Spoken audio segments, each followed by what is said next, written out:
അസ്സലാത്തു വസ്സലാമു അലൈക യാ സയ്യിദി യാ റസൂലല്ലാഹ് സ്വല്ലല്ലാഹു അലൈഹി വസല്ലം. ഇൻഷാ അല്ലാഹ് ഇന്ന് ഞാൻ പറയാൻ പോകുന്നത് തഹജ്ജുദ് നിസ്കാരത്തിൻ്റെ വളരെയേറിയ മഹത്വത്തെക്കുറിച്ചിട്ടാണ്.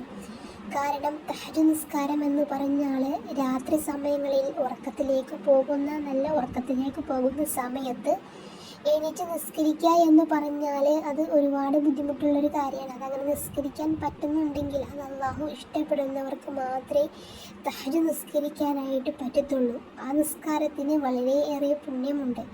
ഇൻഷാ അല്ലാഹ് ആ തഹജ്ജുദ് നിസ്കാരത്തെക്കുറിച്ചിട്ട് 5 മഹത്വങ്ങളാണെന്ന് ഞാൻ പറയാനായിട്ട് പോകുന്നത്.